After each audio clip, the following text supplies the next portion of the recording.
Salut à tous, c'est Pierre qui vous parle. Je vous fais juste ce petit message d'introduction pour vous prévenir qu'on a eu des petits problèmes à l'enregistrement.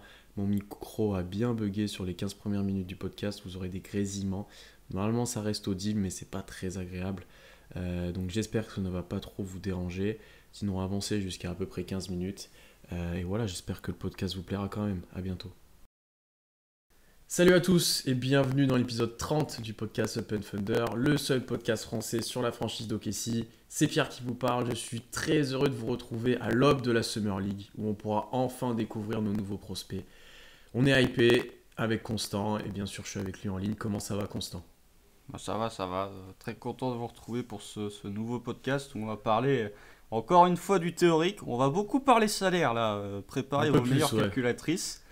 Mais oui, très content de parler de revenir dans ce podcast et de parler de cette future Summer League qui, même si ça n'est que de la Summer League, nous hype un petit peu, on va pas se le cacher. C'est vrai, non, c'est vrai, il faut le dire. On a rarement autant drafté et aussi haut, donc on est hypé, on est hypé. Au programme aujourd'hui, comme tu l'as un peu dit, d'abord un retour sur la Free Agency, où le Thunder a été assez calme au final, mais a quand même pris plusieurs décisions assez importantes. Le front office a tranché dans l'effectif notamment. Oh, il y en a eu Une, hein. ouais, une ou deux, allez. Et la première d'entre elles, la plus attendue, la plus satisfaisante, c'est la prolongation de Shevonte Gilgeous-Alexander. Oui, je dis son nom complet aujourd'hui. Parce qu'il a re-signé, c'est Ouais. notre franchise player. On l'attendait depuis un moment. Presti l'avait annoncé en conf de presse. La prolongation est là.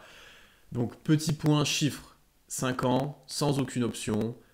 172 millions sur ces 5 ans, voire 207 millions si Shea est élu dans une All-NBA team durant son contrat. Ou à quelle année d'ailleurs? Est-ce qu'il y a une notion d'année? Je sais pas. Ça augmente à partir de quelle année? Y a pas, En tout cas, il n'y a pas de clause. Tu vois, la Jason Tatum, il y avait eu une clause, il y avait une date Mhm. expiratoire de la clause. Ouais, c'est Là, ça. j'ai pas vu passer. On pourrait se poser la question. Donc, Shea sera normalement au Thunder jusqu'en 2027. Sur son salaire par année, on sera en 2022-2023, puisque son contrat prendra effet à ce moment-là, à 29 millions 75. L'année d'après, 2023-2024, 32,1. Ensuite, 34,5. 36,9 ensuite. Et la dernière année, à presque 40 millions, avec 39,2 millions.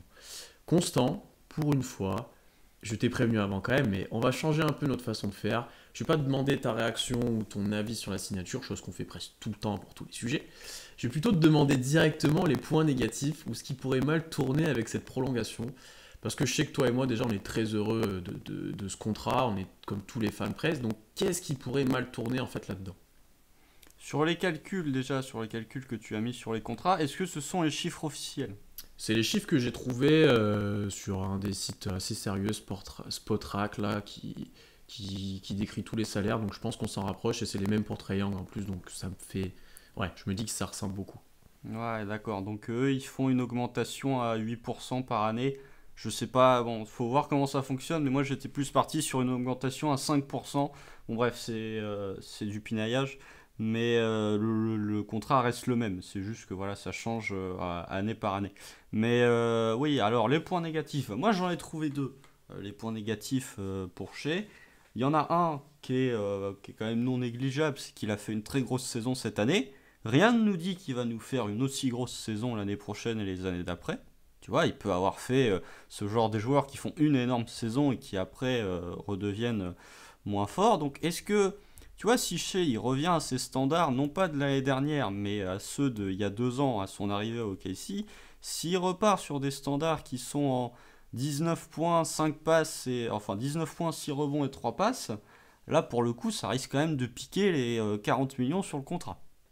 Pour un joueur en 19-6-3, bon, c'est pas vraiment le genre de production que t'attends d'un joueur. Et le deuxième point, c'est que bah, est-ce que la voûte plantaire est guérie? Tu vois, les problèmes de voûte plantaire, s'il est resté out aussi longtemps, c'est pour que ce soit guéri définitivement, parce qu'on sait qu'il peut y avoir beaucoup de cas de rechute avec ce genre de blessure. Est-ce que, tu vois, Shea, pour le coup, n'a pas eu d'énormes blessures, hormis celle-ci avant? Mais t'es pas à l'abri, enfin t'es pas à l'abri, t'es pas protégé du fait que tu vois une mauvaise réception, une fracture de fatigue peut potentiellement bah, flinguer le joueur, même si on voit ces dernières années que un Kevin Durant, même quand il se fait le tendon d'Achille, il est capable de revenir et d'être le meilleur joueur du monde. Donc voilà, mais t'es pas à l'abri quand même d'une grosse blessure, même si Shea est pas un joueur ultra physique, tu vois, c'est pas Russell Westbrook, c'est pas d'autres joueurs qui basent tout sur leur physique, c'est pas des Marcus Cousins non plus, mais ouais, t'es pas à l'abri quand même d'une blessure qui peut venir flinguer un petit peu le contrat. L'aspect blessure, je l'avais bien entendu aussi, c'est ce qui peut clairement flinguer une carrière, même au-delà d'un contrat, au-delà de ça. Comme tu l'as dit, en plus, Shea a quand même loupé beaucoup de matchs l'année dernière. On se disait c'était qu'il était juste laissé au repos. Ça allait un peu plus loin que ça, puisqu'il n'était pas sur les qualifs des JO avec le Canada. Enfin, un peu plus compliqué que ça. Donc, effectivement, c'est un facteur à prendre en compte. Et même au-delà de ça, s'il est blessé souvent, si ça devient un joueur qui rate beaucoup de matchs année après année, tu vois, même s'il est super fort, c'est toujours chiant d'avoir beaucoup de ton salaire basé sur un joueur qui est là par intermittence entre guillemets quoi. C'est jamais Clairement. le mieux pour construire, c'est jamais le mieux pour être compétitif.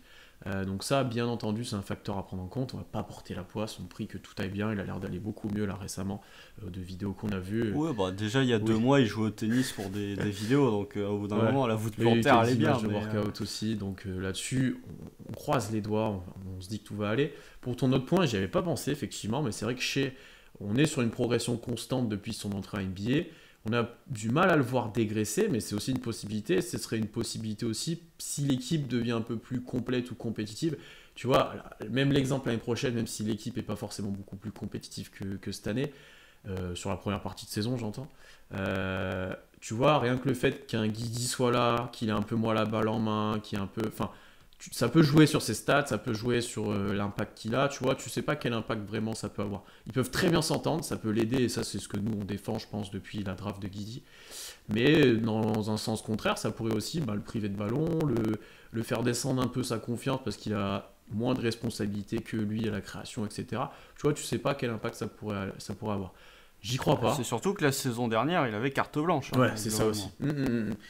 Honnêtement, j'y crois pas, ça. Je pense qu'il va continuer de progresser tranquillement. Jusqu'où il va aller, ça, on va se poser la question peut-être juste après. Mais c'est aussi un facteur à prendre en compte, c'est l'évolution de son rôle. Parce qu'en fait, sur ces 3 saisons NBA, Shea a eu un rôle complètement différent à chaque fois. De role player à lieutenant, j'ai envie de dire, jusqu'à l'année dernière, leader tout seul avec carte blanche. Et voilà. Donc ça va être intéressant de voir si son rôle diminue peut-être un petit peu, enfin s'il y a d'autres joueurs un peu meilleurs à côté de lui, comment lui aussi, comment lui il le prend en compte, enfin voilà, comment... Même dans le poste, l'évolution elle est différente à chaque saison. Tu vois, première saison avec les Clippers, c'est un 2 qui porte la balle de temps en temps, parce que tu avais toujours Lou Williams à côté, il était souvent associé aux côtés de Lou Williams. Saison 2, il est quasiment utilisé qu'au poste 3 en tant que scoreur. Là, l'année dernière, il était plus utilisé au poste 1, donc au final, Shea, il a fait poste 1, poste 2, poste 3 sur ses 3 premières saisons en carrière. Après, Donc, c'est peut-être que de trouver de la stabilité pour le coup dans le futur dans son rôle avec d'autres joueurs autour qui s'inscrivent aussi sur le long terme, ça va l'aider aussi. Ça, on peut, c'est aussi ouais, possible. J'avais quand même d'autres points, moi. J'ai réfléchi à si une demande de trade, si jamais ça se passe mal au OKC, comment ça jouerait, mais en fait, c'est plutôt positif parce que je pense que Shea aura une valeur positive, donc si on le trade, on récupérera pas mal de choses, j'imagine.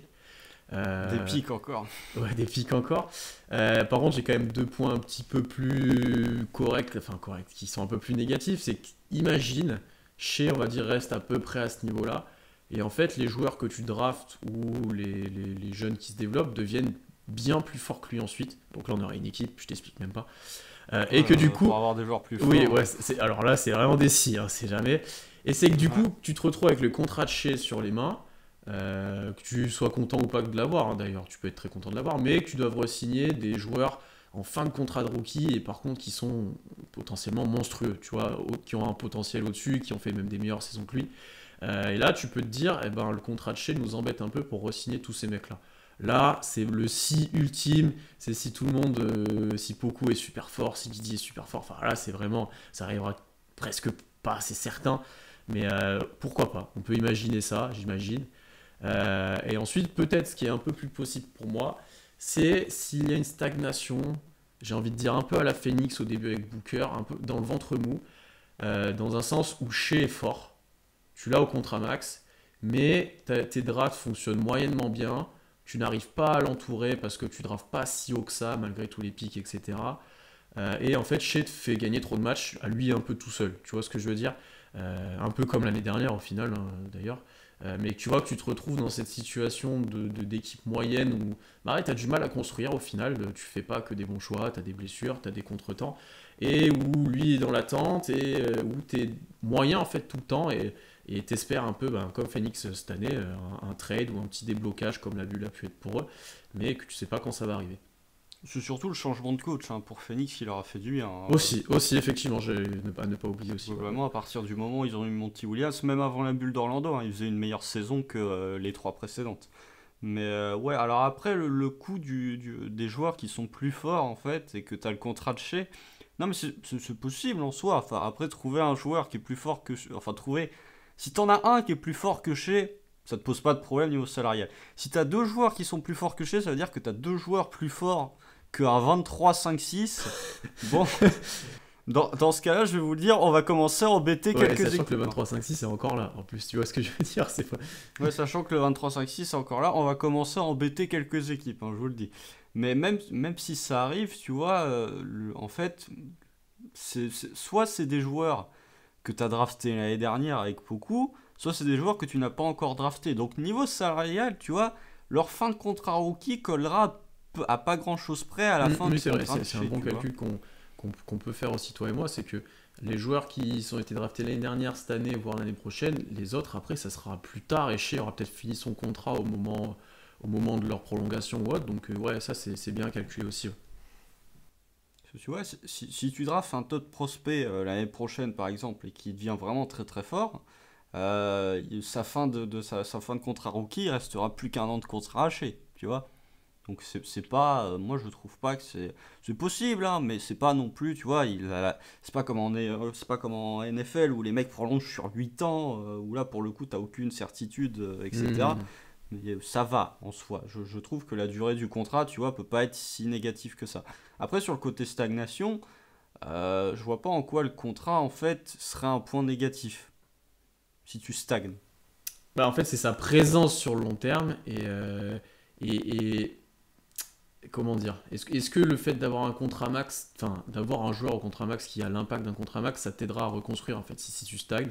Et est-ce que tu arriverais à le trader? Est-ce que lui il mettrait pas trop de pression, ce qui te précipiterait? Tu vois, tu peux avoir un peu des effets négatifs comme ça. Ouais, mais Tu vois, je te prends l'exemple aussi par exemple d'un Bradley Beal à Washington, ils ont dû se grouiller pour essayer de construire vite autour de lui, ça n'a pas forcément super bien marché, enfin il y a eu pas mal de soucis de blessures aussi avec Wall, etc. Mais tu vois, tu peux te retrouver dans une situation où ben, tu as ton joueur que tu penses être le bon, et tu es tout le temps dans la pression de le satisfaire, tu es tout le temps dans la pression d'essayer de construire autour de lui, et ça te pousse à faire des choix moyens.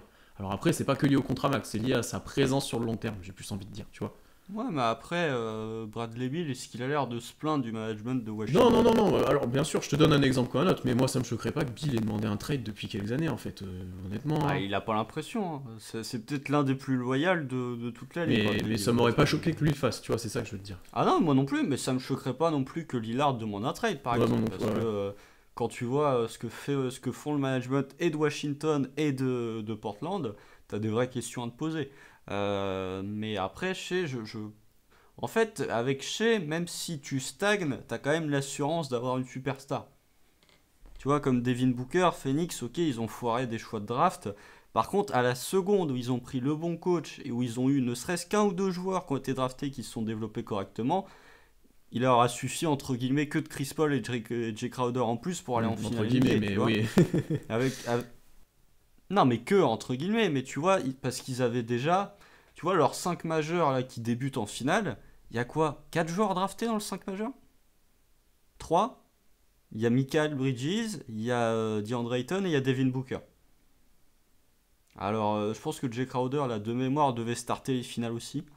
Mais Jay Crowder, c'est pas non plus. Tu vois, Chris Paul, ils l'ont récupéré par trade, c'est même pas un truc de free agency.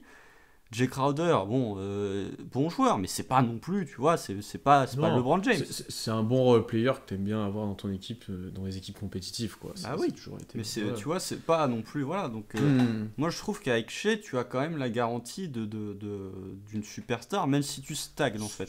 Superstar, ça à voir, quand même. Ou en tout cas, Ça All-Star. dépend de la définition que t'en as, mais oui, T'as un une- All-Star, on va dire. Bah, Oui, ça c'est sûr. je me dis que quand tu as des joueurs qui commencent à parler du fait de pouvoir jouer avec Shai Gilgeous-Alexander. On avait vu Kyle Jones en parler lors des interviews pré-draft. On a vu Josh Giddey le mentionner aussi dans la conférence de presse post-draft. Tu vois, quand tu commences à avoir des Book joueurs Knight qui aussi, disent... Book Knight aussi qui disait qu'il allait faire potentiellement un backcourt assez incroyable avec Shea aussi. Bah, il va faire un backcourt assez incroyable avec la Melo, mais c'est vrai en plus. c'est pas mal aussi. Mais, Ouais. tu vois, quand tu as des joueurs qui commencent à mentionner le fait de jouer avec tel joueur dans ta franchise, ça veut pas dire que tu es une superstar, mais ça veut dire que tu commences à te faire un beau petit niveau de réputation du côté des joueurs, en fait. Non, mais après, voilà, on cherchait la petite bête et je te rejoins complètement en fait. Si je dis vraiment le fond de ma pensée, et en plus le contrat sans option, sans rien, ça prouve Sans la option sur la confiance. 5e année, c'est Ouais. incroyable. La confiance qu'a Presti en Shea, je pense la confiance qu'a Presti aussi sur ses moyens physiques et sur son état. Parce que s'il a des doutes déjà sur son pied, je pense pas que tu lui mettes un contrat comme ça, honnêtement. Après, Bon, en c'était tout cas, peut-être pas une aussitôt. exigence. Ouais, c'était peut-être une exigence de Shea, mais mine de rien, il n'y a pas. Enfin, tu lui as donné quand même, quoi. Donc, t'es assez serein là-dessus, je pense. On a fait le tour un peu des points négatifs. Il faut quand même qu'on dise que globalement, cette signature, c'est archi positif. Contrairement aux fausses rumeurs trade qu'on pouvait entendre, Shea va être là pour long terme. C'est autour de lui que ça va se construire. Ça commence de l'appeler The Timeline en plus maintenant. C'est assez Ah, incroyable. celle-là, elle est incroyable. Celle-là, elle est incroyable. Quand son frère l'appelle comme ça, mais C'est parce c'est que incroyable. Shea, en plus, il a pas de surnom. Il a pas vraiment de surnom. Non, bah, SGA, quoi. Ouais, mais c'est une abréviation, tu vois. C'est pas, Ouais, mais c'est pas après, genre King James, c'est pas The Bird, tu vois, oui. c'est pas. Ouais, mais après, c'est le genre de joueur où les initiales peuvent faire office de surnom et où son Ouais, mais, prénom aussi peut faire parce qu'il a que lui qui s'appelle comme ça. Tu vois ce que je veux dire? Comme ouais, mais KD, c'est pas tant un surnom. ce The timeline, Timeline quand est même, comme incroyable. surnom, c'est vachement bien. Moi, je trouve The qu'on devrait Timeline, l'appeler non, The par Timeline. Qu'il ait des Converse qui s'appellent The Timeline les C'est prochains vrai qu'il modèles, est ce serait chez incroyable. Converse lui aussi, en plus. Ouais. Ça serait drôle. Est-ce que tu es aussi positif que moi sur cette signature au final? Je pense que oui. Oui, bah, je suis positif, mais en même temps, je m'y attendais, donc c'est pas.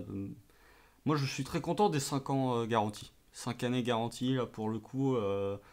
Tu peux pas faire mieux, en fait. Tu peux pas faire mieux. T'as tout ce qui est bien, entre guillemets, dans un contrat. C'est que t'as la petite clause. Tu lui files pas. Bah, tu pouvais pas lui filer théoriquement, puisqu'il l'avait pas encore, mais t'as la petite clause en disant si t'es dans une NBA team, t'auras le Supermax. Pour l'instant, tu l'as pas. T'as la 5e année garantie qui montre d'une part que le front office de Casey a envie de parier sur lui sur très long terme et aussi une certaine volonté du joueur enfin une certaine confiance du joueur envers le management, etc. Puisque quand tu chez en prenant la 5e année garantie, il perd entre guillemets de la flexibilité personnelle. Parce qu'il n'y a pas de player option, puisqu'on sait très bien que généralement, tu vois là, Bradley Beal, on en parlait, Bradley Beal, je crois qu'il a une player option aussi la saison prochaine. Généralement, quand il reste un an avant que tu puisses activer ta player option, tu commences déjà à entrer dans les débats. C'était le cas pour Kawhi Leonard aussi. Donc je trouve qu'en fait, avec une 5e année, déjà tu t'offres un petit peu de calme aussi, du côté du Thunder. Et tu t'offres un petit... Parce que voilà, toutes les rumeurs en termes de player option, je vais pas vous refaire le scénario de 2016, mais toute l'année, on a eu des... Toute l'année, KD a été interrogé alors qu'il avait une player option, au final, il l'a pas prise. Et on sait que dans 80% des cas, pour les superstars en tout cas, les player options, généralement, ils ne la prennent pas. Même Chris Paul, qui avait une player option à 44 millions, l'a pas prise pour au final signer un contrat qui est bien, mais un contrat qui est encore plus élevé que ce qu'il pouvait prétendre. Et qui est long en Mais plus, il va finir vieux, pour le coup.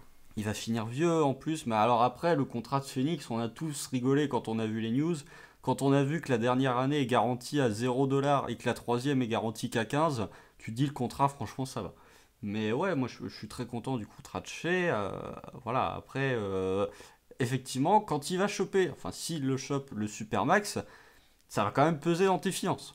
Faut pas se le cacher, à partir du moment, quand tu prends 207 millions sur 5 ans, alors ce sera peut-être un peu moins, parce que je suis pas convaincu qu'il sera dans une All NBA dès l'année prochaine, mais je trouve malgré tout que ça pèse dans tes finances. Mais pour un joueur comme ça, à 22 ans, avec la saison qui vient de sortir, il n'y a pas trop de débat en fait sur le fait que oui, tu lui donnes le contrat max tout le temps, tu es très content qu'il reste, Shea a l'air d'être très content de rester aussi, donc ouais, c'est du deal gagnant-gagnant, que ce soit pour le front office, pour le joueur et pour les fans du Thunder. Quelques points que je veux ajouter moi là-dessus, c'est que déjà, je suis très content que OKC parie sur un joueur comme ça, qui est complètement différent de ceux de l'ère précédente, entre guillemets. C'est pas un monstre athlétique, c'est pas du tout la même mentalité qu'un Russ, par exemple. C'est vraiment quelqu'un, je pense, qui fit très bien tout ce que veut créer OKC. Polyvalent, intelligent, qui a un comportement, je pense, parfait. Je vois jamais Shea s'énerver, je vois jamais Shea râler, enfin, c'est presque parfait tout le temps. Pour moi, c'est vraiment Bradley Beal. Hein. C'est dans le style, dans le style ouais, de je vois ce joueur, que tu dans veux le dire. comportement, Ouais. dans le côté leadership. Pour moi, et j'en ai déjà parlé, je crois, il y a 6 mois en disant ça, mais je trouve vraiment que dans le style et dans le comportement, il y a beaucoup de ressemblances avec Bradley Beal. Après, justement, dans ce côté leader, etc., chez très vocal, etc., est-ce que tu n'auras pas besoin d'un autre type de leader ensuite? Ça sera à voir, hein, ça c'est une autre question. Mais dans tous les cas, je suis très content que ça parie sur un joueur comme ça, tu vois, qui se base sur ses skills, qui se base, voilà, on est encore dans cette nouvelle politique qui est liée à la draft, mais je suis content que ça change sur ce point-là, parce on a vécu autre chose, et c'était très bien avant, mais je pense qu'on peut faire mieux en faisant ça maintenant dans la NBA actuelle. Et ensuite, si on parle maintenant du côté All-NBA, de ce contrat Supermax que tu as abordé, je sais pas s'il va l'avoir. Honnêtement, Quand même.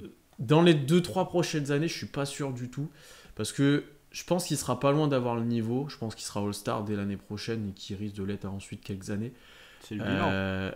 Voilà, c'est exactement ça, c'est ce que j'ai dit, c'est le bilan. L'année prochaine, ok, ce ne sera pas une équipe compétitive et ça va largement jouer en sa défaveur. N'oubliez pas de séquencer ce passage quand on sera en 20-22 c'est à ça. La mi-saison. Et quand on dira ah merde, on devait tanker, comment on va merde, faire, on va se retrouver avec le pick 11 à la loterie. C'est ça. Mais j'ai quand même du mal à nous voir, même dans 2 ans, même si je pense comme toi que ça va commencer de remonter. On sera peut-être pas encore totalement compétitif, donc tu as déjà perdu 2. Ah non, ce sera que sa première année de contrat. Oui, parce qu'il y a encore une année de contrat. Ouais. Pour moi, la 2023-2024, c'est le retour en play pour moi, je le dis. Ouais. Alors après, on peut débattre sur est-ce que Shea aura un plafond All-NBA. Alors après, il y a 3 équipes, ça aide, mais est-ce qu'il a un plafond aussi haut? En gros, est-ce qu'il fait partie des 15 meilleurs joueurs de la ligue? Non, parce qu'il y a une histoire de poste aussi. Ouais, il y a une histoire, c'est vrai, t'as raison. Donc les 6 meilleurs joueurs. Est-ce qu'il fait partie des 6 meilleurs joueurs de toute la NBA au poste 1 ou au poste 2? Calme quand même. Parce que tu fais juste déjà Luka Doncic. T'as déjà un spot qui va être pris pour les 15 verrouillé pour années. 20 ans. Ouais, tu peux même rajouter Devin Booker. Tu peux rajouter Bradley Beal aussi. Trae Young aussi. Ça va être compliqué. Bill peut redescendre un petit peu, peut-être dans le futur à voir. Mais Bill, tu vois, il a pas 33 ans, tu vois. Non, il a pas 33 ans. Il a encore. Quand tu vois le nombre de guards qui ont été draftés cette année et leur potentiel, ça peut aller vite aussi. Voilà. Un Ja Morant sera en concurrence avec Shea, je pense, presque toute sa carrière. Même la Melo. Ouais. Même la Melo. Alors après, c'est une question de point de vue, de feeling avec les joueurs aussi. Ouais, c'est ça, de feeling avec les joueurs. Et puis aussi une question de point de vue de la saison des joueurs. Tu vois, tu peux avoir une saison où, par exemple, on n'est pas Ja Morant peut se blesser, ou la Melo peut faire une saison moins bonne avec les Hornets. C'est Taché qui va faire. Tu vois, suffit que, je sais pas, moi, OKC fasse une grosse saison, là, je sais pas quand, probablement en 2034. Mais qu'OKC fasse une grosse saison avec, je sais pas, genre 55 wins, ce qui n'est pas près d'arriver, c'est pour ça que je vous dis 2034. Mais il suffit que Shea soit, allez, on va dire en 24, 5-4. Bon, bah, t'as peut-être ta place dans une All-NBA parce que t'as le bilan, tu vois. Ouais. Après, là, on a cité que les jeunes, mais t'auras quand même des vieux briscards, si je peux dire, Curry, Lillard, etc., qui seront encore là. À quel niveau, à quel état physique, ça sera à voir, mais faudra aussi compter sur. Tu vois, dans 2-3 ans, Steph, je l'adore, hein, mais il va avoir 35 ans. Hein. Faut pas oublier qu'il en a 32, Steph. Hein. Ah oui. Ah non, mais c'est sûr. Donc en fait, dit comme ça, c'est peut-être pas si évident que ça qu'il l'ait un jour. Je pense qu'on peut y croire. Parce que, alors, on va remettre les choses en contexte. L'année dernière, on savait pas trop ce qu'allait donner Shea en tant que première option. On avait des doutes si ça pouvait être un vrai 1A et pas juste un 1B, voire un 2 en termes d'options dans l'équipe. Bon, c'est un 1A, ça c'est sûr. C'est un 1B. C'est un 1B. Moi, je maintiens que ça reste un 1B. Oui, j'attends. On a quand même moins de doutes qu'avant. Il faut quand même dire. Moi, je suis passé de 2 à 1B. Après, 1A, genre, il me manque encore. C'est peut-être un côté manque de médiatisation aussi qui fait que, mais pour moi, il n'a pas le X-Factor de la superstar, tu vois. Là où je te rejoins, c'est qu'il y a le 1A dans une équipe faible et le 1A dans une équipe forte. Voilà. Ça, c'est peut-être ça qu'on va attendre de lui peut-être un jour. Ça, je suis d'accord avec toi. Mais jusqu'où il va aller maintenant, vu sa vitesse de progression, il a quand même des axes où tu te dis, il peut encore progresser en fait. Tu te dis, Il y en a plus il beaucoup. peut encore, il peut encore s'étoffer physiquement, je pense, honnêtement. Défensivement, quand il sera dans une équipe compétitive, je pense qu'il montrera qu'il peut être meilleur que ce qu'il a montré là. Enfin, Là, bien ça qu'il- va. Oui, là ça va, hein. Mais je pense qu'il peut être encore meilleur en fait. C'est ça, dans ce sens-là. Bah, s'il a moins de charge en attaque, il pourra peut-être déjà un peu plus se concentrer sur la défense, tu vois. Mais comme l'année dernière, il faisait tout, la création, le scoring, il y a forcément des moments où tu dois te reposer, hein. En parlant de création, je pense qu'il peut progresser sur ce point-là en ayant moins l'exclusivité de cette responsabilité, mais en l'utilisant mieux. Tu vois ce que je veux dire? Je pense que ça lui servira mieux en fait de ne pas avoir à tout faire et de l'avoir à faire que par certains passages et plus scorer. Après, en termes d'efficacité, ça sera peut-être sa meilleure saison en carrière, j'ai envie de dire, on sait pas, mais ça va être dur de faire mieux. Bah, s'il peut continuer à faire des saisons en 52, enfin en 50, 42, 80, bon, là, effectivement, ça va commencer à tousser.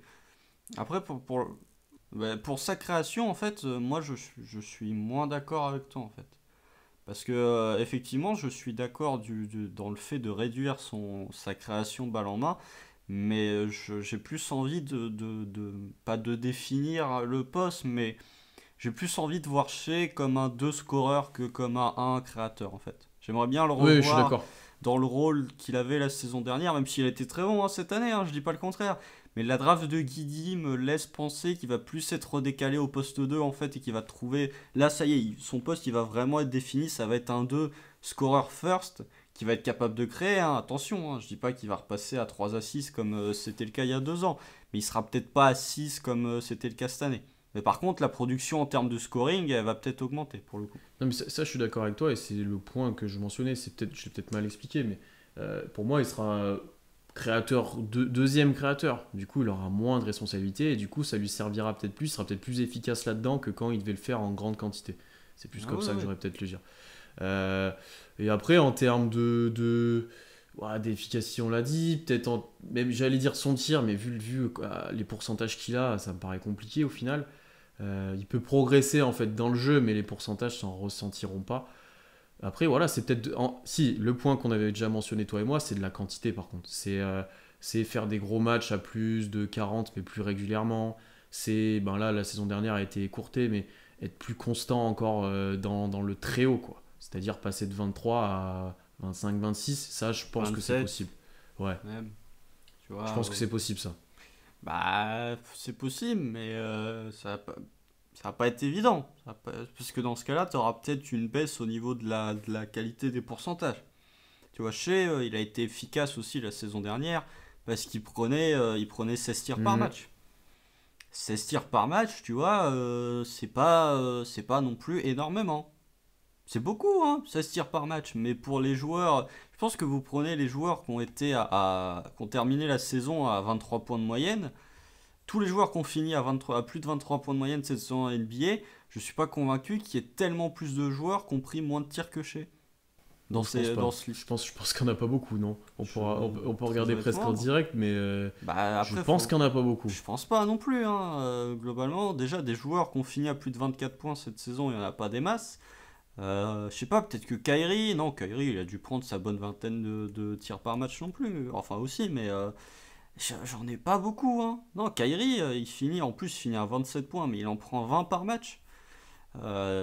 Des joueurs qui ont fini à plus de 24 points et qui ont pris un peu plus de 16 tirs par match, je pense qu'il y en a pas. Très honnêtement, Bah, Kyrie a 27 points, mais non, mais ça prend, c'est mais sûr. il Ça a prend 20 tirs plus par de. match, Kyrie. Non, mais c'est sûr, c'est sûr. C'est sûr. Après, un Jalen Brown, est-ce qu'il prend 20 tirs par match, tu vois, qui est presque à 25 points.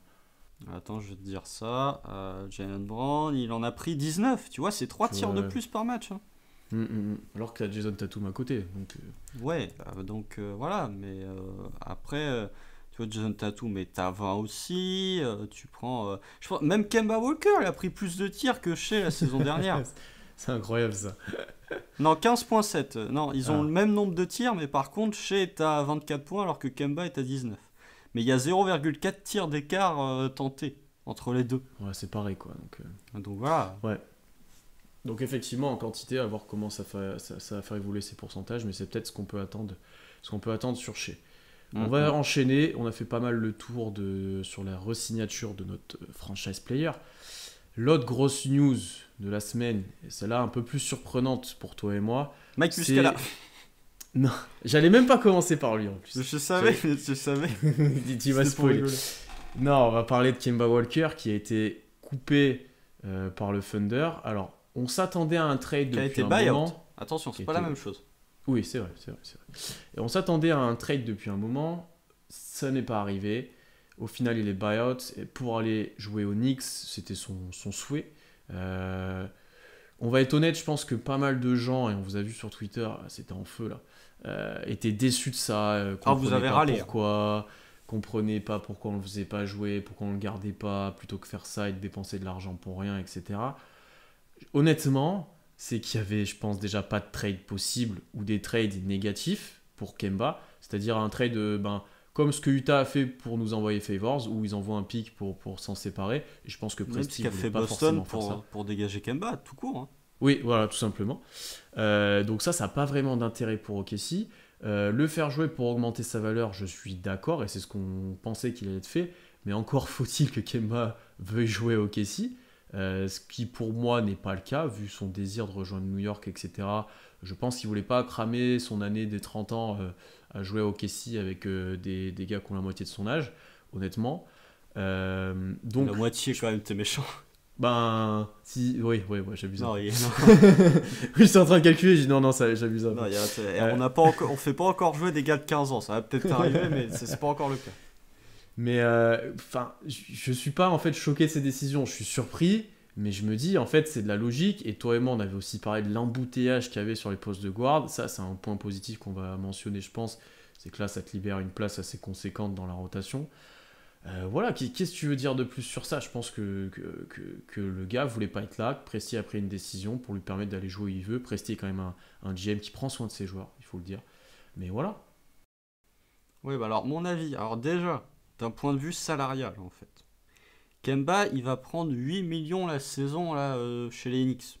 Je crois qu'il a signé pour 2 ans, il va prendre 8 millions. En gros, les 16 millions là qu'il va prendre chez les Knicks, c'est probablement ce qu'il a laissé au OKC.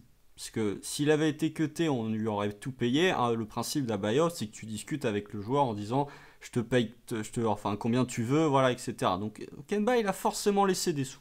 Mais on sait pas combien, c'est ça la grande question. On sait pas combien, mais ouais. On peut supposer qu'il a quand même laissé, allez, au moins 10 millions. Ça serait pas mal. Il en a pris 16 à New York. Donc au moins 10 millions. Si t'enlèves ce que Kemba a laissé sur la table, t'arrives à peu près au niveau du contrat d'Alorford. Et en échange du contrat entre guillemets d'Alorford, tu as récupéré 2 firsts.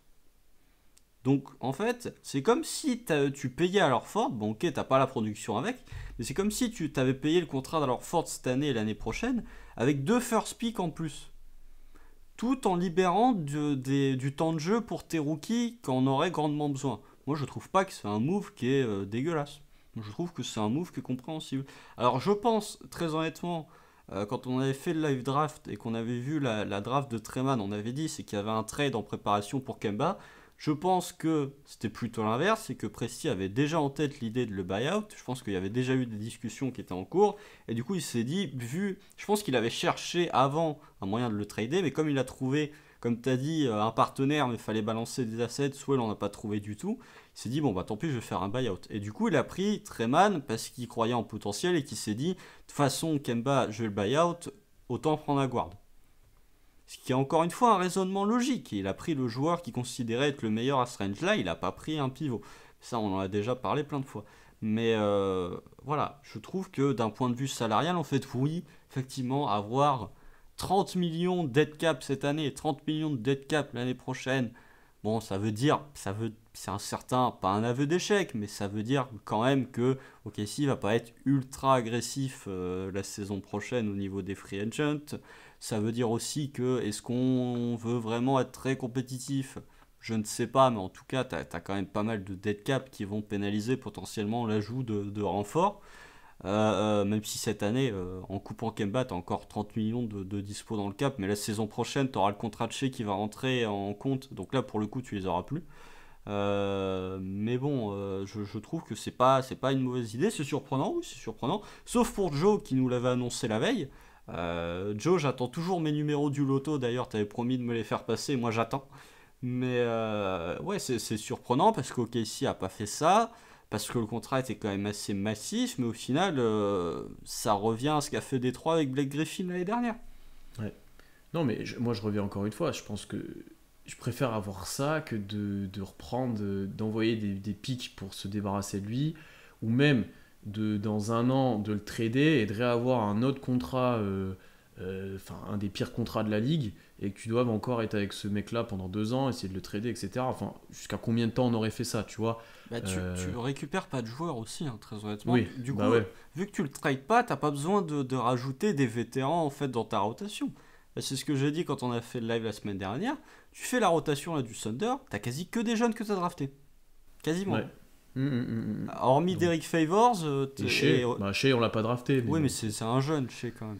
Ouais. Mais et puis Shea, est-ce que tu peux vraiment le mettre dans la même catégorie que des Guidi, que des Poku, que Non, non, des. non, Voilà, bien donc. sûr que non, non, non. Mais tu vois, hormis Derrick Favors et Roby que tu as récupéré en trade, sinon ta rotation c'est quasi que des gars que t'as. Et t'as Jérôme que tu as récupéré en trade aussi, mais sinon c'est que des jeunes que tu as draftés. Donc contrairement à l'année dernière où tu as dû te dépatouiller en début de saison avec du Georgie, là, avec du Al Horford, là Kemba, bon bah tant pis, tu vas payer son salaire cette année et l'année prochaine. Limite, je crois que tu ne peux pas faire ça, mais ça aurait en fait je pense que tu aurais pu te poser la question de dire est-ce qu'on prend pas tout genre cette année? Tout le dead cap genre cette année, Ouais. les 60 Bah, millions. tu me fais. Franchement, j'allais te le dire. Parce qu'on Mais nous je a crois que dit, tu ne peux pas ouais, le faire. bah, je pense que tu peux pas, parce qu'on nous a dit plein de fois sur Twitter, ouais, on va stretcher ça sur combien de temps et tout. Faut pas stretcher, ça c'est sûr. Il faut s'en débarrasser le plus vite possible de ce dead cap et arriver tranquille dans 2 ans. L'année prochaine, on aura quand même, je pense, de la place vu le nombre de joueurs qu'on a en contrat garanti, etc. Ça sera à voir, mais normalement, on Bah, sera pas dans le besoin de place. Ça, là, tu as 30 millions de cap space. Tu rajoutes le contrat de chez qui va grosso modo en avoir 25 de plus. Tu l'as plus la place, hein. Parce que Ouais, bah, t'as aucun gros contrat qui fout le camp. Avec tes contrats rookies, ça va augmenter aussi. t'auras pas tant de place que ça, mais j'attends de voir, comme je te dis, qui sera conservé. Parce que t'en as plein qui n'ont pas de contrat garanti. Donc pour moi, tu peux pas vraiment faire une estimation pour l'instant. Tu vois ce que je veux dire? Bah, tu prends juste, allez, on va dire les joueurs qui sont quasi sûrs d'être dans l'effectif là. Tu regardes au niveau des contrats. Tu regardes, chez il va avoir 24 millions de plus que la saison prochaine. Bon, les 3,4 de deck, ça pour le coup, ça va foutre le camp. T'es à 3 millions pour Poku, t'es à 4 millions pour Baisley, je pense que les deux seront encore là la saison prochaine. Après, t'as Maledon, Kenrich, ça peut rester. Oui, non, mais le problème, c'est que tu vas avoir un contrat à 29 et un qui va être à 30. Hmm. Oui, voilà, t'auras la moitié, Mais t'auras une bonne là, partie prise par ça, c'est tu auras sûr. une bonne partie et surtout que là, je compte pas le contrat de Gizzy, sachant que c'est un pick 6, les contrats, je Ça pense sera que cher. Ouais, tu ouais. dois être aux alentours du 6-7 millions, je pense, puisque Jalen Green il était payé, enfin il va être payé 9 là en saison rookie, tu dois être aux alentours des 6 ou 7 millions. Si tu repiques un autre rookie haut dans la draft la saison prochaine, faudra le repayer aussi. Donc tu vois, c'est pas non plus. Tu vas pas être dans une merde noire, mais tu n'auras pas non plus un cap space Pas de comme fou. cette année. T'en auras Pas, plus dans 2 ans, effectivement. ah bah ouais, encore, dans 2 ans, t'auras Lugensdort, hein, par contre, qui arrivera en Oui, fin de ah non, contrat. mais t'auras de la place pour re-signer tes joueurs. C'est ça Oui, qui ça c'est sûr. c'est ça. Mais, C'est plutôt dans ce sens-là.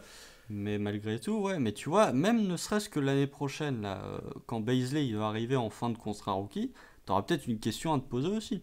Ouais, c'est vrai, c'est vrai. Après, je te parle aussi d'un deck, par exemple, qui a un contrat, bah, pas minimum et que tu sais pas Ah, du il est tout à ce que 3 et ça va quelques, hein. donner. Ouais, tu vois, donc, ça sera à voir, mais on n'est pas dans le rouge niveau salaire. Ça te met pas dans le rouge de faire ça. C'est ça que certaines personnes pensaient, mais non. Non, mais ça veut surtout dire que globalement, tu seras pas agressif sur les free agents la Et saison prochaine. après, de toute façon, c'est pas le truc à faire, honnêtement. Et c'est pas au OKC qu'on arrivera à tirer un gros joueur à la free agency, donc Non, c'est et puis pas. t'as notre trade exception aussi là qui partent demain. C'est demain qu'elles partent. Là, t'as quasi 45 millions de trade exception qui foutent le camp demain. Ou pas tous, non, je crois qu'il doit nous rester 22 millions à partir de demain. mais t'as quasi 20 millions de trade Mais exception qui tu sont. dois les abandonner de toute façon pour pas être après Oui, parce que au-dessus du cap, trade non? exception, oui, parce que sinon Hmm. t'es au-dessus du cap. Mais Donc, tu vois, on a récupéré masse de trade exception et Presti, visiblement, les trade exception, il sait jamais quoi en faire. Mais voilà, après, une fois que ces trade exceptions seront passés, OKC sera en dessous du cap. On sera au-dessus du salary floor, contrairement à l'année dernière. Où on a été obligé de signer des gars pour éviter d'être en dessous. Mais on n'aura pas, tu vois, on n'aura pas la saison prochaine, on n'aura pas un cap space de fou. Ce qui effectivement rejoint mon point où je me dis la saison prochaine, ça va pas non plus, en termes sportifs, ça va pas non plus être la folie, hormis si tes rookies deviennent vraiment forts très très vite. ouais, ça on le savait. Donc globalement, on va dire qu'on comprend totalement ce move, que niveau salaire, comme tu l'as présenté aussi par rapport à Horford, c'est pas si inintéressant que ça. Et en plus, j'ai envie de dire, avec du recul, quand on reprend il y a je sais plus combien de temps maintenant, 1 an et demi, le trade qu'on fait pour avoir Horford de Danny Green, Même de qui Schroeder avant était venu avant. pour Schroeder, qui avant était venu pour Melo, enfin, ouais, tu peux Ouais, remonter c'était Melo, loin. c'était Oui, non, Melo. mais Globalement, c'était Melo. C'est Melo qu'on devait couper et au final, c'est devenu ouais, Schroeder, Malédon, une partie de Poku et deux first. de first. Il y a quand même encore les droits de Misic, il ne faut pas les oublier, Ce c'est bon là. vieux Micic. dont on a beaucoup en parlé. Mais voilà, globalement, ça a été pas de tout repos, cet un peu enchaînement de trade, mais je pense que c'est positif si on fait le bilan global. Je crois qu'il y avait un tableur qui était ressorti de ça sur un compte du Thunder qui était assez incroyable. Ouais, il y a quelques Euh, jours là. ouais, ouais, ouais. Ouais. C'est difficile à suivre hein, globalement, mais Oui, ça c'est pas va. le plus intéressant non plus, mais au final, il y a rarement des trades négatifs, je pense. Ah, pour OKC ces derniers temps, il n'y en a pas beaucoup, mais oui, en tout cas, tu parles de Melo qui devait être coupé pour finir une partie de Poku, Malédon, plus de first et les droits de Micic. Bon, tu t'es pas trop mal sorti du Non, truc, ça quoi. va, ça va, ça va. Dernier point qu'on va aborder un peu sur cette free agency, tu l'as spoilé tout à l'heure, c'est Mike Muscala qui est de retour. La surprise. On l'avait laissé en cours d'année dernière en On pleurs l'avait lors laissé d'une en interview. pleurs. C'est ce que j'allais dire, tu vois, en pleurs, très ému de son passage au Kessie et très reconnaissant aussi.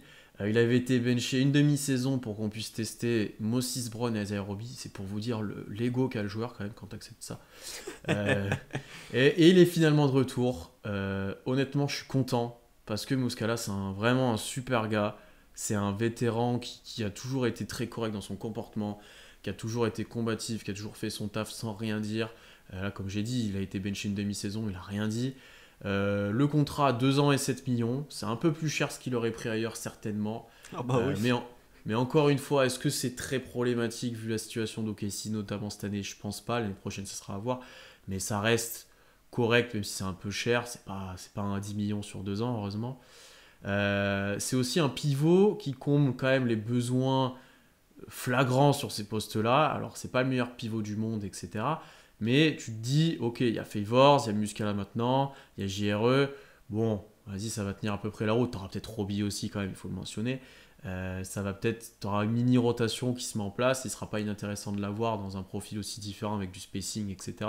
Donc je suis plutôt content de cette signature. Et encore plus qu'avec la rotation que je viens de dire, je pense que tu t'assures, on va dire, tu t'assures quelque chose. Ça sera pas scandaleux comme l'année dernière au poste de pivot, mais ça va pas te permettre de gagner énormément de matchs. Et ce qui, vu les objectifs que je pense qu'on aura toi et moi la saison prochaine et ce que doit avoir l'organisation du Thunder, c'est plutôt intéressant en fait. Ouais, bah alors moi, franchement, je suis pas loin de l'osefri, hein, de la prolongation de Mike Muscala. Très honnêtement, non mais toi, je sais que tu l'aimes beaucoup. Moi, c'est Et je pas pense que pas mal de gens l'aiment beaucoup, je Mais pense. oui, mais moi je ne le déteste pas, mais c'est... Oui, mais tant mieux, tant mieux. Alors après, 3,5 par saison, Ouais. c'est un peu beaucoup, faut quand même C'est pas un petit déconner. cadeau qu'on lui a fait quand Je même. veux bien Genre, qu'il soit fan de la franchise, mais en même temps, quelle franchise lui aurait mis 3,5 millions par saison? Je pense que hormis nous, il n'y en a pas. Mais donc il est revenu aussi pour les pépettes. Mais oh non, mais c'est bien. Après, il va combler les trous au poste 5. Il va rentrer des 3. Il sera partenaire de pick and pop avec Guidi. Il va dénoter de Derek Favors qui, à 2 mètres du cercle, est globalement inoffensif.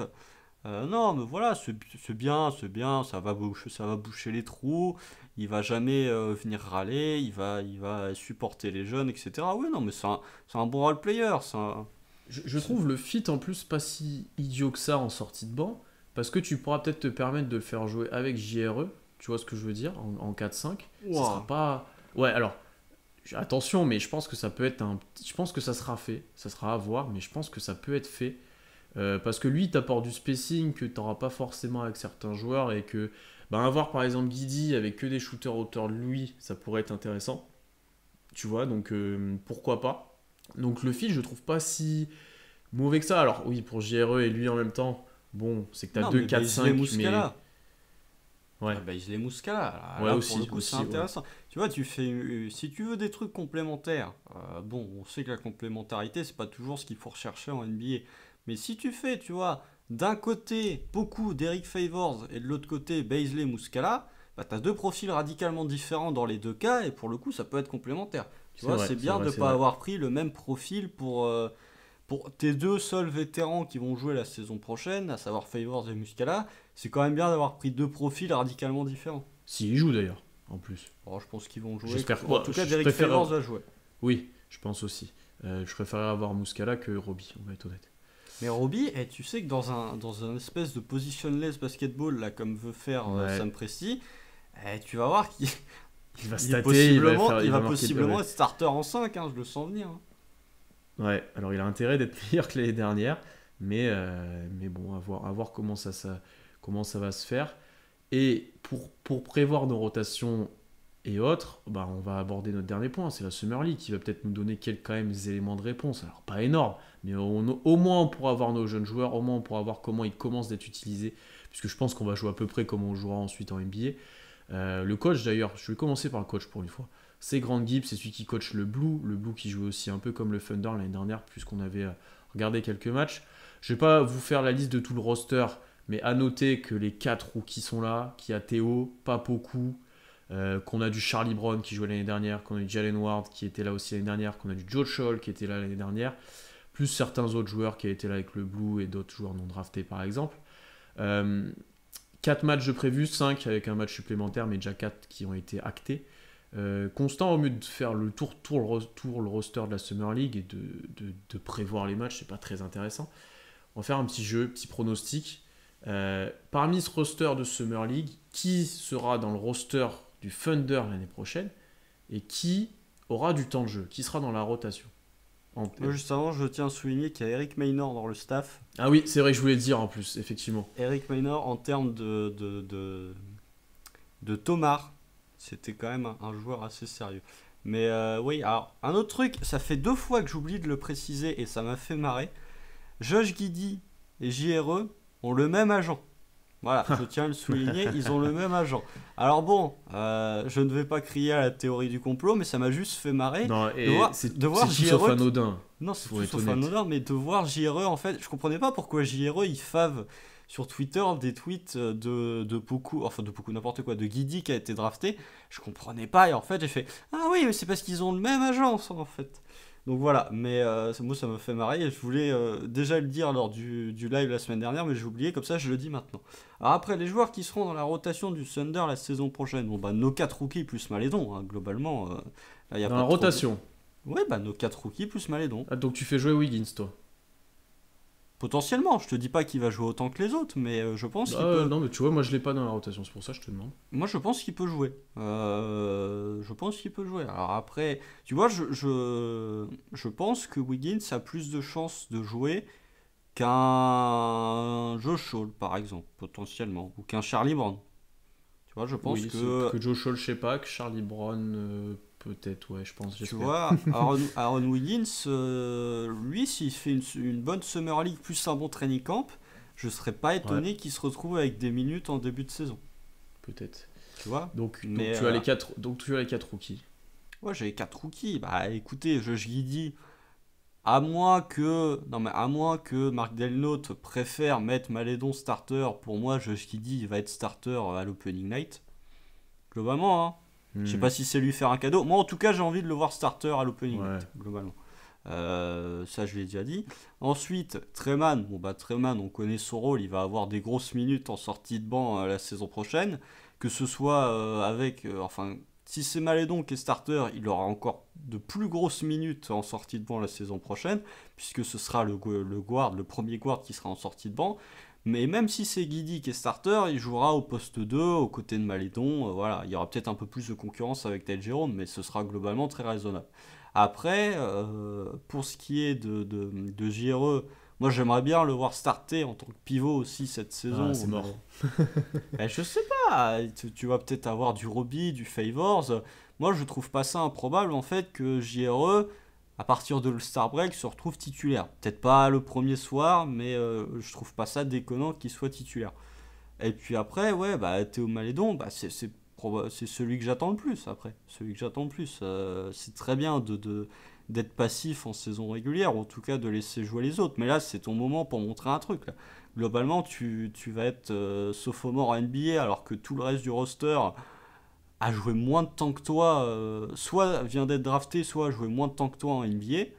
Et c'est le cas aussi pour la plupart des joueurs qui vont se retrouver en Summer League et qui ne font pas partie de l'effectif du Thunder. T'en as pas beaucoup qui ont joué autant de minutes en NBA que Théo Malédon.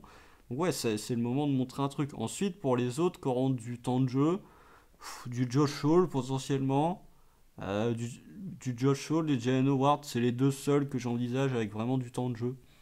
Potentiellement, mais quand tu vois déjà l'effectif du Thunder en l'état actuel, sans même rajouter ces deux-là, j'ai l'impression que tes rotations, en fait, tu peux avoir une rotation à 10 déjà définie sans même que ces deux-là soient inclus, en fait. Hmm. Bon, je suis d'accord avec toi pour les trois rookies. Je suis peut-être un peu moins pour Wiggins. Bon, il sera dans le roster puisqu'il a un contrat en tout. Mais tu vois, dans quelle mesure il jouera, est-ce qu'il tournera un peu en G-League et tout, j'attends de voir. Je suis moins serein sur le fait de le voir jouer, vu la concurrence qu'il y a aussi. Kenrich, Deck aussi par exemple, les deux sont encore là. Malédon sera là. Donc pour moi, il y a 4 joueurs de cette équipe de Summer League qui seront vraiment dans la rotation. Dans le roster, ensuite, un peu plus nombreux. Bon, puisqu'il y a les 5 qu'on vient de pas mal discuter. J'ajouterai quand même. En fait, après, là, j'hésite entre plusieurs. Je pense que pour moi, il y a 2 ou 3 places. Une en two-way et 2 dans le roster. Et il y a du Charlie Brown qui se pose là parce qu'il a un contrat, lui, sur plusieurs années, mais qui est non garanti. Donc, à voir s'il sera garanti ensuite. Il y a du Jalen Ward qui était un peu là en fin de saison. J'ai du mal à voir jouer, etc. J'aime bien, mais ça va être compliqué. Mais il pourrait, pourquoi pas, avoir un two-way aussi ou être le 14 ou 15e. Je pense que Joe Scholl sera là. Il reste 2 spots dans le roster. Ouais, là. Je viens de faire ouais. le calcul dans ma tête. Il y a 13 Et un joueurs two-way. sous contrat. Et un Et un ouais. two-way. Je pense que Joe Scholl sera là, honnêtement. Sur un des deux contrats ou en two-way, je pense que lui, on peut compter sur lui. Et après, tu as Vic Krejci qui rentre dans l'équation. Qui Ah bah non, bah on est 14 du coup. J'ai oublié Krejci. Il n'a pas un contrat garanti, hein. Si. Mais il est pas entouré en tout cas. Non, mais lui, on sait pas encore son contrat. C'est comme Ward et tout. Oui, mais si il sera pas entouré en tout cas, donc il aura une place à moins qu'il soit coupé. Si, il peut être entoué. Ça, il peut être entoué, non? Je crois que ça a été dit qu'il peut pas être qu'il pouvait pas. Ah oui, c'est vrai. Bon, parce qu'il n'y a pas une règle avec l'Europe, tu vois, Vrens pour le coup, il ne pouvait pas signer un contrat entouré. Ah oui, c'est vrai qu'il a dit avec ça. Les règles, les clauses européennes. Donc je crois que Vic Krejci, s'il est dans l'effectif, c'est qu'il aura un contrat garanti et qu'il ne pourra pas être entouré. Et je pense que lui, il sera là. Est-ce qu'il jouera? Je pense pas, mais je pense qu'il sera là. Ou lui, j'aurais bien aimé le voir entouré, qu'il ait joué aussi en G-League, mais bon. Mais je crois ça risque d'être compliqué. Même là, on aurait bien aimé le voir Krejci dans cette Summer League, mais apparemment, physiquement, il n'était pas prêt. Donc en fait, selon ce que je dis, il y a une place qui va jouer entre Charlie Brown et Ward. Donc on sait très bien notre préférence, je pense, mais voilà. Et donc ça ferait potentiellement 6 ou 7 joueurs de cette équipe-là qui seraient dans le roster l'année prochaine, et que 4 qui joueraient vraiment, pour moi. 4 ou 5, donc ça fait peu. Ça fait assez peu au final, mais quand même, c'est des joueurs qu'il ne faut pas négliger non plus. Par exemple, un Treman ou un Guidi, et même Malédon, pourraient avoir un gros rôle l'année prochaine, donc c'est intéressant de les voir. Ils vont tous avoir des gros rôles, hein, les 3 là que tu as cités. Ouais. Ils vont jouer, je pense qu'ils vont jouer tous la vingtaine plus de minutes. Hein. Les 3 là. Ah si, quand même. Man, je sais pas. 20 minutes. Au moins 15, je te dirais 15, mais... Oh non, moi, non. Treman, non. Si t'as du monde, hein. Si Shea joue plus de 30, si Dort joue plus de 30, si Guidi tu lui donnes 28, si Malédon tu lui donnes 25, ça te fait des minutes, hein, au guard. Mais t'as une histoire de répartition de postes. Je pense qu'il va y avoir des séquences où Shea va jouer 3, comme il y a 2 ans. Ouais, c'est ce que j'ai envie de voir en partie. Moi aussi, ce que j'ai envie de voir, mais je préfère Je préfère voir Shea évoluer au poste 3 que de le revoir au poste Si, 1. si Guidi est sur le terrain, tu considères que c'est chez le 3 ou c'est Guidi? Non, non, c'est Shea le 3. Ok. Donc pour toi, un Parce que Malédon pour moi, Guidi, c'est c'est. Malédon Guidi chez, c'est pas Malédon chez Guidi. Tu vois ce que je veux dire? Oui, parce que ça dépend du. Pour moi, ton poste en NBA, c'est Ça en dépend de qui fonction tu de celui défends. que tu défends. Donc on verra sur qui défend Guidi, effectivement, à ce moment-là. Ouais. Je pense qu'il le mettra sur des meneurs et qu'il mettra Shea sur Après, des. s'il Voilà. fait 6-9, s'il est à 6-9, au bout d'un moment, il va défendre sur plus grand, quoi. Bah ouais, mais il peut défendre sur. En fait, sur des meneurs, il serait tellement chiant. Globalement, Ouais, je vois ce que tu veux comprend. dire, ouais. Hmm. Tu vois, alors que sur des ailiers, il ferait la même taille qu'eux, mais il serait moins physique et moins d'envergure. Vaut mieux le mettre sur un mec plus petit, hein, globalement. Peut-être même sur un 2 plus que sur un 1. S'il a la mobilité pour, s'il montre qu'il peut, ouais, je suis d'accord avec toi. Après, voilà, mais tu vois, genre, ça m'étonnerait pas qu'on ait des 5 avec Théo Malédon, Treman et Lugensdort. Par séquence. Ouais, ça aussi, ça me choque pas. Ça m'étonnerait pas. Et Donc, un Malédon Manché, c'est possible, puisque Treman, il fait 1,90. ouais. Mais je te dis pas... Ah bah, ça Oui, va être ça va pas être, expérimental, hein, ouais, attention. ça va Hein. pas être, oui. Ça va être expérimental, mais c'est aussi ça qu'on a envie de voir la saison prochaine. C'est des tests, en fait, pour Ouais. trouver ce qui fonctionne ou ce qui Parce que, fonctionne pas. parce que l'année dernière, on a beaucoup testé, mais surtout en fin de saison où les mecs étaient là pour 3 matchs, où tu avais des joueurs qui étaient là jusqu'à la fin de saison. Enfin, voilà, C'est ça ça, va et puis pas. combien de fois on a dit tester Baisley en 5 combien de fois on l'a dit et répété ça? Non, donc si t'as. Franchement, Bah là, on va c'est pas l'année ou faire jamais, parce que vu ce qu'il y a voilà. en 5, tu peux. On va pas faire la preview de l'intersaison maintenant, mais globalement, t'espères pas non plus avoir 40 wins en fin de saison. Mais par contre, t'as envie de voir des joueurs qui sont testés à différents postes pour qu'une fois où tout sera en place, enfin, ou pour une fois où, à partir du moment où t'auras l'effectif pour être compétitif, bah t'as plus besoin de tâtonner sur les positions, sur les rotations. Mm. Non, je suis d'accord avec toi. J'ai hâte d'ailleurs qu'on fasse ce podcast-là dans quelques mois maintenant de preview de la saison. Ça va être très intéressant quand on va faire nos rotations et autres. Constant, je pense qu'on va arrêter là. Ce sera un épisode un peu plus court. En même temps, on n'a pas 20 000 news à vous faire partager, 20 000 sujets. Mais je pense que c'était intéressant de parler de Shea, de Kemba et un peu de ce roster de Summer League. Donc merci à tous d'avoir écouté. Abonnez-vous partout au podcast, pour les lives aussi sur Twitch, toutes les plateformes d'écoute, la chaîne YouTube aussi où il y a de plus en plus d'abonnés. On vous prévoit quand même pas mal de choses autour de la Summer League, au moins les live tweets, nos petits recaps qui vont être de retour les matins. À voir si on fait un article pour chaque match, ça c'est pas sûr. On fera au moins un article bilan de la Summer League sur ce qu'on a vu de nos jeunes joueurs, ça c'est indispensable. Et on se retrouvera ensuite très vite pour un live Twitch normalement dès la semaine prochaine. Peut-être qu'on commentera aussi des matchs, à voir. C'est en discussion. Et puis voilà, passez un bon été, les JO c'est terminé, profitez un peu maintenant du soleil, vous pouvez sortir, c'est bon. Profitez du soleil. Oui, c'est vrai. Ah bon Ouais. Ah bon En espérant qu'on ait, on va dire alors. Voilà. C'est vrai que j'avais pas pensé à ça. J'ai dit été, soleil, non mais en fait non. Profitez de la pluie, voilà. On se retrouve très rapidement dès la semaine prochaine. Et puis d'ici là, bon match de Summer League. À bientôt, salut. Salut.